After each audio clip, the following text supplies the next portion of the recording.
We were doing the chapter The Changing Cultural Traditions that we read about the Renaissance. It means rebirth. It's generally considered to have started in Florence in Italy, okay, in around the year 1350 to 1400. The start of the Renaissance was also the end of the Middle Age. The Middle Age or the medieval times in Europe was a long period of history from 500 AD to 1500 AD, that's of 1000 years. It covered the time from the fall of the Roman Empire to the rise of the Ottoman Empire. This was the time of castle and peasants, guilds and monasteries, cathedral and crusades. Charlemagne's, you can see the great leaders such as John of Arc and the Charlemagne, the rulers, emperor of Rome. They were the part of the middle age, as well as you can see major event such as the Black Plague and the rise of the Islam. So you can see that as it start, when we talk about the Renaissance in Italy, it was divided into numbers of powerful city states. These were area of land that was ruled by a large city, and each city had its own government. One of the major city was the state, we call it Florence. The government that ran Florence was a republic like ancient Roman Empire. This meant citizens elect their own leader. So in the late 1300, Florence had become a rich city. Wealth merchant and businessmen had the money to hire artisans and craft peoples. So this inspired competition among artists and thinkers. Art began to flourish and new thought began to emerge. Okay, here you see in the 1400 the Medici family, okay, they came into power in Florence. They were wealthy bankers and helped the art along by sponsoring many artists and using their personal fund to further the humanist movements. So you can see the rulers of France, the Medici family were wool merchants and bankers. Both business, you can see, were very profitable and the family became extremely wealthy. So here you can see Giovanni Medici's first brought the family to prominence in Florence by starting the Medici banks. He also was the leader of the Florence merchant. His son became the Grand Maestro, a leader of the Florence city state in 1434. The Medici family they ruled Florence for the next 200 years until 1737. So one such big changes in the Renaissance was in the basic way people thought about things. In the Middle Age, people thought life was supposed to be hard. They grew up thinking that life was nothing but hard life, you can see, and war. However, around the 1300, you can see Florence, Italy, it began to think differently about life. They studied the writing and works of the Greeks and the Roman.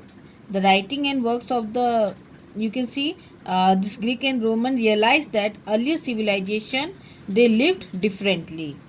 So the new way of thinking, it is called humanism. Okay, new people thought that life could be enjoyable and they could have comfort. They started to think that people should be educated and that things like art, music, science could make life better for everyone. So this was a real change in the way the people thought. So Petrarch and humanisms. So Francisco Petrarch is often called the father of the humanism. He was a scholar and a poet who lived in Florence.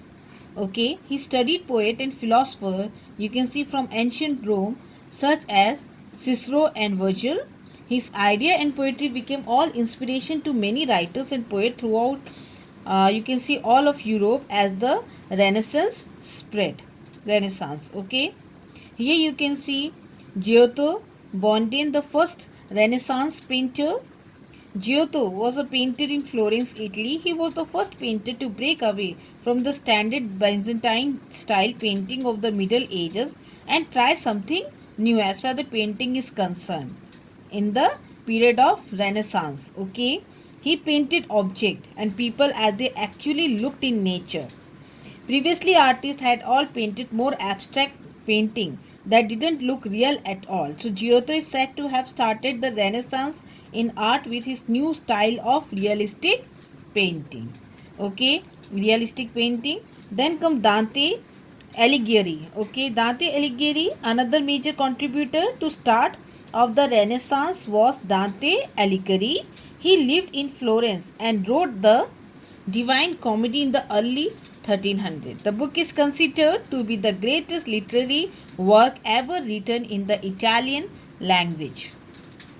So this new way of thinking and style of art, it quickly spread to other wealthy Italian city-states such as Rome, Venice and Milan. So the early part of the Renaissance, they are often called the Italian Renaissance. Italy would become wealthy through trades, and the new idea you can see soon it spread throughout the Europe. So at the time of this Renaissance, okay, Italy was governed by a number of powerful city-states. It was governed by powerful city-states, okay. They were some of the greatest and richest cities in all Europe. Some of them were important cities, include the Florence, as we discussed, Milan, Venice, Naples and Rome. So what is a city-state? We saw it's a region that is independently. It is ruled by a major city. Italy wasn't one unified country but a number of small independent states. Some of these cities, they were run by elected leaders and other by ruling families. So oftentimes these cities, they fought with each other. So what was the importance of this city state?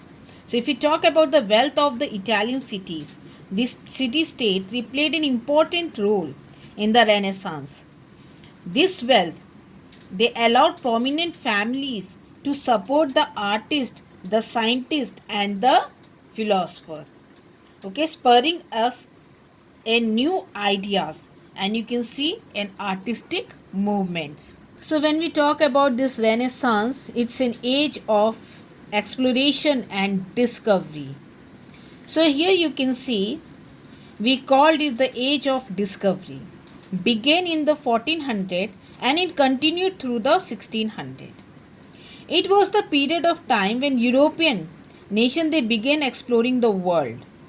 Okay, here you can see they discovered new route to India. Okay, new trade route to India, much of the Far East and the America. The age of exploration took place at the same time as the Renaissance. So this expedition made money primarily by, you can say, discovering new trade routes for their nations.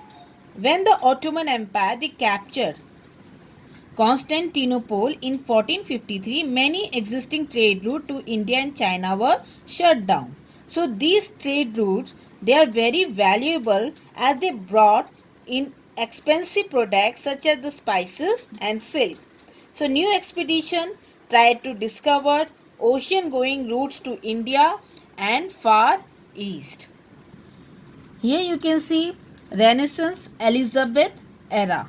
So the Elizabeth era, it took place from 1558 to 1603 AD and is considered by many historians to be the golden age, okay, in English history. During this era, this you can see England, it experiences peace and prosperity while the art you can see flourished. The time period is named after Queen Elizabeth who ruled England during this time. So here during her time you can see the Elizabeth era is perhaps most famous for its theatre, okay, and the work of William Shakespeare. This period produced some of the world greatest you can see playwright including Christopher Marlowe and William Shakespeare. Today Shakespeare is considered the greatest writer of the English language. Popular genre theatre including the history, play and tragedy and you can see comedy. So only theatre, it wasn't the only art that flourished during the Elizabeth era. Other arts such as music and painting were popular during this time. Another important thing here is the navigation and exploration. So the Elizabeth era. It saw the rise of the English Navy with the defeat of the Spanish Armada in 1588. Okay, it also saw many improvement in navigation, which were highlighted when Francis Drake he successfully circumnavigated the globe. Then come Renaissance, Reformations. So this Reformation it occurred during the Renaissance time. It was a split in the Catholic Church where a new type of you can see Christianity, that is called Protestant. Okay, they born of Protestantism. Okay, born of Protestantism. Here you can see during the Middle Age, few people other than monk and priest knew how to read and write. However, with the Renaissance, more and more people became educated and learned how to read. At the same time, printing press was invented, allowing for new idea as well as scriptures of the Bible to be easily printed and distributed.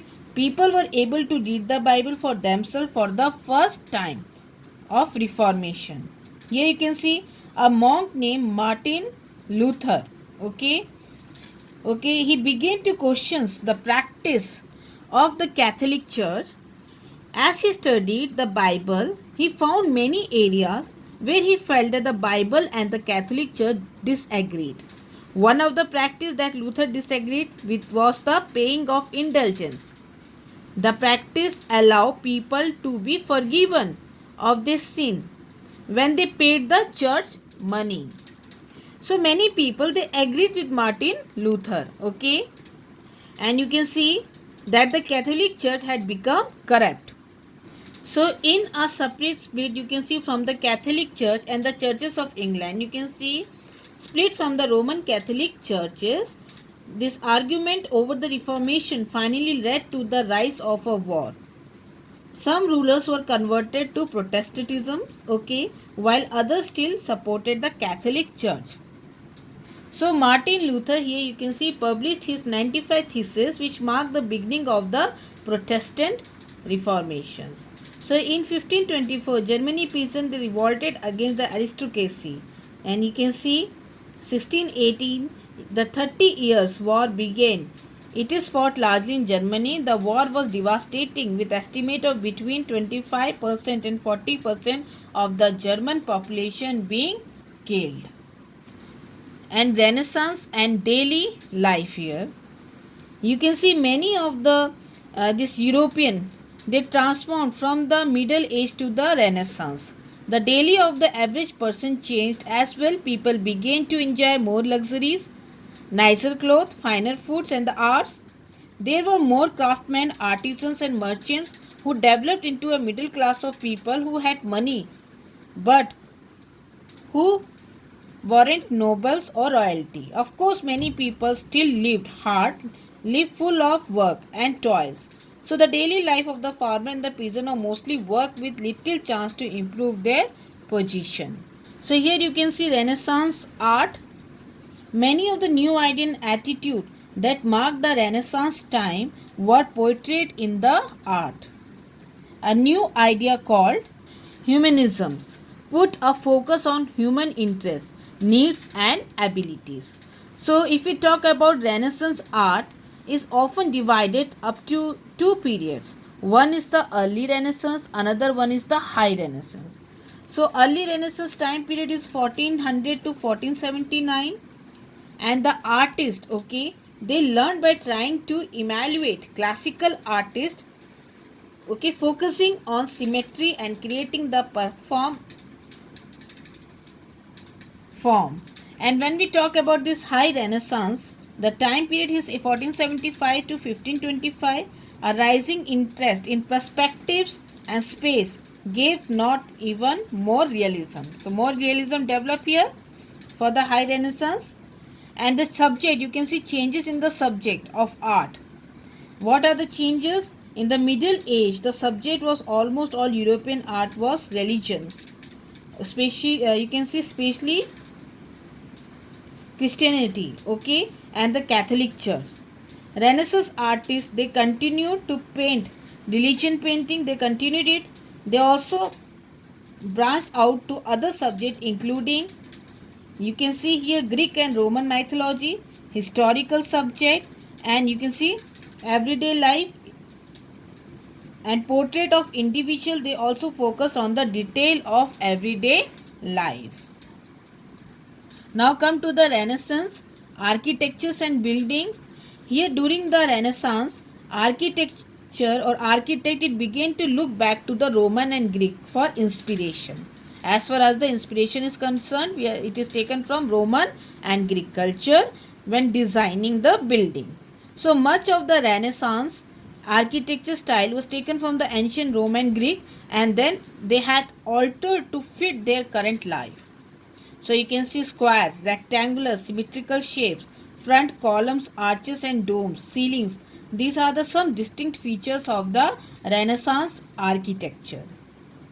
Okay, when we talk about St. Peter, the Sistine Chapel, Palazzo Pitti and Palazzo Farnese, they are the good examples of the Renaissance building.